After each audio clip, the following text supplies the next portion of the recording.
G'day mate, 40 here. So I usually have about an hour or two early in the morning when I'm at my most mentally sharp, and how I use that time is great importance to me. So this is how I divide it up. I'm torn between all these different activities. So one is writing. I want to develop my essay in reaction to David Brooks's essay on why Americans have become so mean. I've got hours and hours of work to do on that. I've probably spent 25, 30 hours on my essay decoding Dennis Prager. So that's like 15 to 20 mornings, right? Of my open optimum free time just spent on that one blog post. Then another option is to clean up grammar, spelling, punctuation, cohesion, coherence, the intellectual quality of previous writings. Then this morning I had over an hour spare before my 12-step obligations, Jewish obligations, self-care obligations, and I spent it going through an old flash drive and digging up 5 videos of mine that were not previously uploaded to Rumble and to Odyssey from early 2020, late 2019. But the hour I spent finding and uploading those videos, man, I didn't spend on my David Brooks essay. So I want to optimize my time, and because I feel torn in all these different directions, I basically just divided up a third.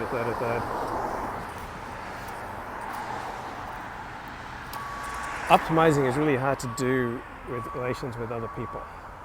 So something amusing happened to me the other day. I was getting together with acquaintances for a night out, and for this event to be convenient to me, I'd need to get a ride. And the first ride fell through, then the second ride fell through. And by this point, I was starting to feel aggrieved.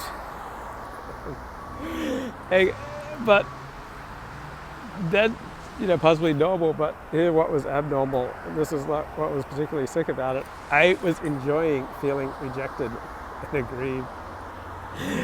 Like my therapist said, if I wrote an autobiography, I should call it The Uninvited. And so this feeling of exclusion, of being unwanted, I spent some of my early years in foster care, staying with many different families because my mother was dying of cancer. And so these powerful early emotions, they keep springing up now. And so a large part of me just wanted to, go home, isolate, listen to Air Supply songs, have a little cry and feel, unwanted and rejected. And I'll show them what an amazing blog post I can make on David Brooks. And that was probably the strongest emotion that I was feeling at the time, like way above my anticipation of what, a fun event this should be, and get to know people who I like. And it's like the desire for self-destruction is still so strong inside of me, it blows me away. And then, human relations, right? They're like a foreign language to me, which is why I'm like so analytic about them. Because many of the normal things that people just take for granted, right, are a foreign language to me from growing up in foster care and in chaos. And so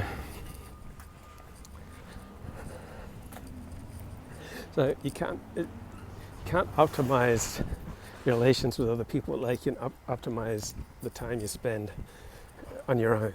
Like my early mornings where I usually have an hour or two, I'm just free to pursue whatever's on top of my agenda.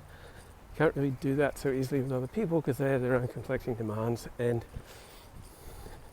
inevitably when you get together with other people there will be long stretches that will be boring to you. For example, most normal people I know enjoy talking about food and drink, particularly in a general conversation. So you're looking for some low intensity topic that everyone can participate in, and so food and drink, right, is very common, particularly in Orthodox life.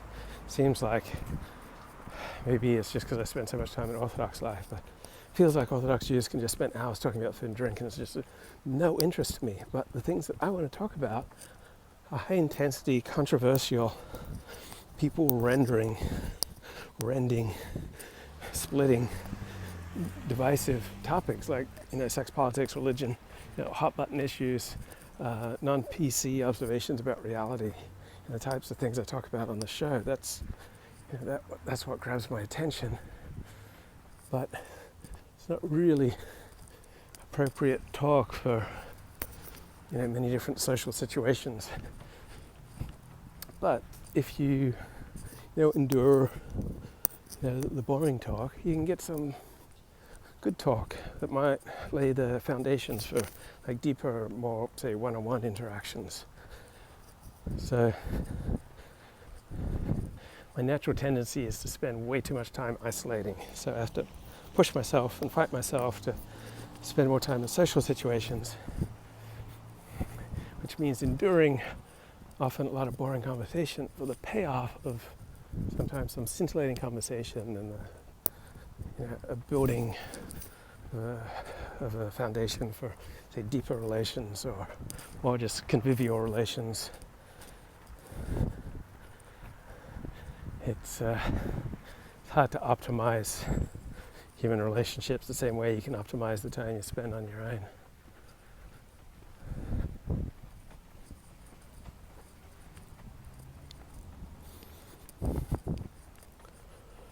The other good thing about spending time with other people is that you learn stuff, you learn about them, life, and about yourself. Like you kind of admire it when I meet people whose humor is not mean.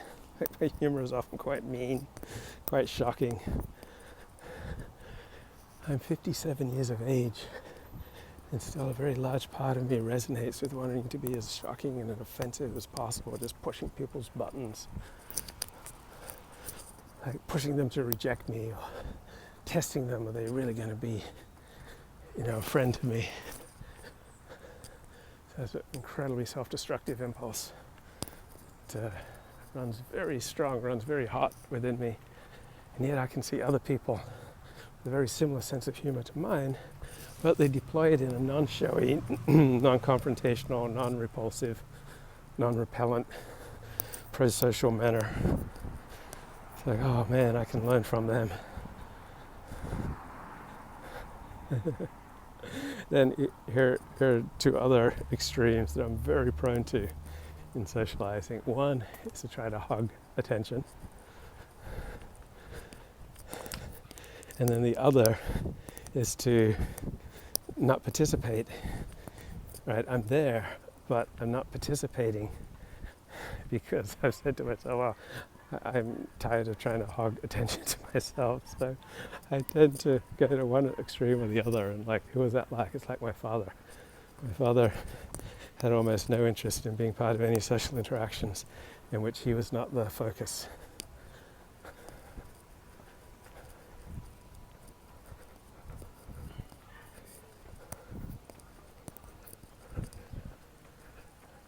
I remember someone I had a media class with in high school when I was a sophomore, so my first time at a public school. And she commented about me. We didn't know what to do with his brain. In other words, I would scare people because of the cutting things that I would say, or the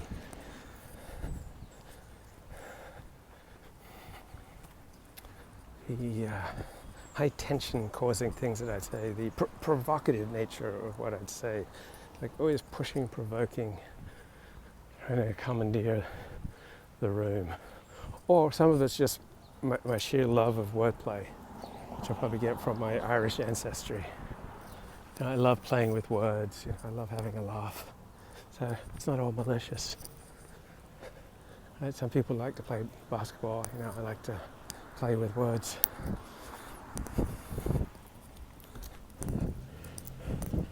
But over the course of my life, a lot of people would be kind of scared of me because I'd say really cutting, cruel remarks. And then I'd encounter other people who would scare me a little bit because of their ability to deliver cutting, cruel remarks. And I got older, realized these remarks only hurt me if they touch on truth. Right? If someone says something cutting and cruel to me that bears absolutely no resemblance to reality, like L. Jim's 5-page essay, Luke the Philosopher, that he turned into Brundle in 2019. It doesn't hurt me because he doesn't usually touch on any truths, and so it's no big deal. So I realize now in my old age, people only hurt me if they're saying something that touches on something that I'm already insecure about. I remember many years ago I said to my therapist, sometimes I go to synagogue and I wonder if anyone there cares about me. My therapist responded, well, do you care about anyone there? That's such a great response. So one of the ways that my life's improved over the past few years is I'm spending 5-10 hours a week so in volunteering. It's just a good way to meet people. I remember there was a couple I knew at synagogue who'd met through volunteering. They would kind of urge me if I wanted to meet a woman or just expand my life to find projects to volunteer on.